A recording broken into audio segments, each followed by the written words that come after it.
नमस्कार दोस्तों, जय जोहार। मैं कौशल तिवारी और बीनिया संजय में आपका स्वागत है। छत्तीसगढ़ में ना तो स्वास्थ्य सेवा की स्थिति सुधर रही है, कई अस्पतालों में डॉक्टर नहीं है, तो कई अस्पतालों के डॉक्टर निजी प्रैक्टिस में लगे हुए हैं। तो दूसरी तरफ स्वास्थ्य विभाग में घोटालों की भी नई नई खबरें आती हैं। अभी ज्यादा दिन नहीं हुआ है रिएजेंट घोटाले को लेकर 5 अफसर जेल की सलाखों में, और इस पूरे प्रकरण में 15 अफसर आरोपी हैं, लेकिन सिर्फ 5 की गिरफ्तारी हुई है। बाकी अफसर अभी भी अपने पदों पर मजे से बैठे हुए हैं, काम कर रहे हैं। और इस पूरे मामले को किसी और ने नहीं, भारतीय जनता पार्टी के ही नेता पूर्व गृह मंत्री नंदकीराम कंवर ने जोर शोर से उठाया था। सीबीआई, ईडी, मुख्यमंत्री सबको पत्र लिखा था, तब कहीं जाकर कार्रवाई हुई थी। और ये पूरा मामला भूपेश बघेल के कार्यकाल का है। उस समय स्वास्थ्य मंत्री टीएस बाबा थे और कहा जा रहा है कि जांच यदि लंबी चली, ठीक से चली, तो इसकी आंच से टीएस बाबा का भी बच पाना मुश्किल है। हालांकि बाबा की जो छवि है उससे यह घोटाला मेच नहीं खाता है, लेकिन कहा जा रहा है कि यदि सत्ता का अपना खेल है तो फिर टीएस बाबा का बचना मुश्किल है। लेकिन दूसरी तरफ एक और नया घोटाला सामने आया है, और इस बार जो घोटाला हुआ है वह डिक्लोफेनाक नाम की दवा इसके जद में है। ये जेल है एक तरह की, जो जोड़ों के दर्द, गठिया और सूजन आदि में काम आते हैं। और इसकी खरीदी को लेकर जिस तरीके से विवाद शुरू हो गया है, कमीशन खोरी के चक्कर में मनमाने ढंग से न केवल दवा का डोज खरीदा गया है, बल्कि अधिक कीमत भी देने का आरोप सामने आने लगा है। और अब तो खुलकर आ गया है कि राजस्थान में किस कीमत पर खरीदी हो रही थी, इसी दवा की, इसी दवा की, और छत्तीसगढ़ में किस कीमत पर खरीदी की गई है। क्या कमीशन खोरी के चक्कर में फिर उसी कंपनी को नया ऑर्डर दे दिया गया, इस बार ऑर्डर डोज बढ़ा दिया गया? ऐसे कई सवाल इसलिए उठ रहे हैं क्योंकि ये पूरा मामला 2021, 22, 23, 24 का, और अब नए सत्र के लिए 2024-25 के लिए भी उसी कंपनी को ऑर्डर दिया जा चुका है।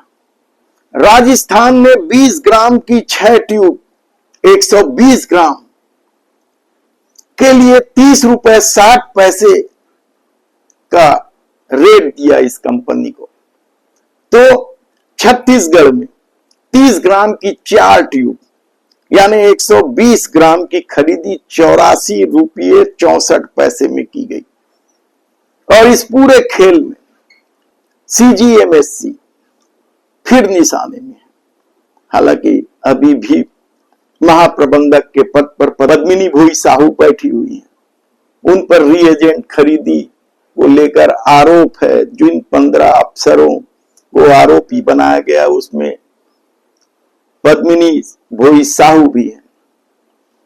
अभी तक सीजीएमएससी द्वारा ड्रग कोड की D171 ए की 40.57 लाख ट्यूब स्वास्थ्य विभाग को जारी कर चुका है। 4.5 लाख ट्यूब आज की स्थिति में टेस्टिंग के लिए दवा गोदामों में रखी हुई है। वहीं लगभग 45 लाख ट्यूब की खरीदी हो चुकी है। आप समझिए, लाखों में खरीदी हो रही है। और यदि 2-5 रुपए भी अधिक कीमत दी जा रही है तो कितने रुपए के घोटाले किए जा रहे हैं, कमीशन खोरी की जा रही है। छत्तीसगढ़ मेडिकल सर्विसेज कारपोरेशन ने 30 ग्राम की 4 ट्यूब की खरीदी 84 रुपये 64 पैसे में की है। अभी तक छत्तीसगढ़ मेडिकल सर्विसेज कारपोरेशन द्वारा ड्रग कोड D171 ए की 40,57,000 ट्यूब स्वास्थ्य विभाग को जारी कर चुका है। इस वर्ष खरीदी गई 45 लाख ट्यूब के लिए सीजीएमएससी ने 5 करोड़ 48 लाख रुपए ज्यादा दिए हैं। इसमें से कितने पैसे अफसरों को मिले कहना मुश्किल है, लेकिन 5.5 करोड़ रुपए अधिक दे दिए गए।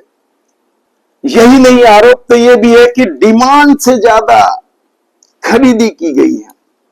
2021 से 24 तक मांग 33 लाख ट्यूब की थी। वही दिसंबर 2023 को 9M कंपनी का रेट कॉन्ट्रैक्ट होते ही वित्तीय वर्ष 2024-25 के लिए 25 लाख ट्यूब की मांग फिर बढ़ा दी गई है। यानी आप सोचिए कि किस तरीके का खेल चल रहा है।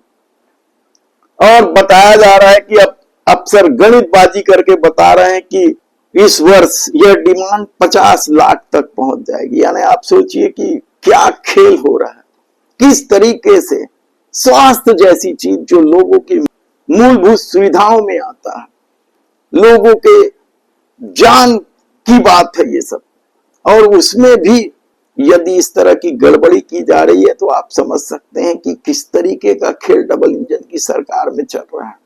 तब देखना है कि इस एक और नए घोटाले की जांच होती है, अफसरों को पकड़ा जाएगा नहीं पकड़ा जाएगा, देखना होगा।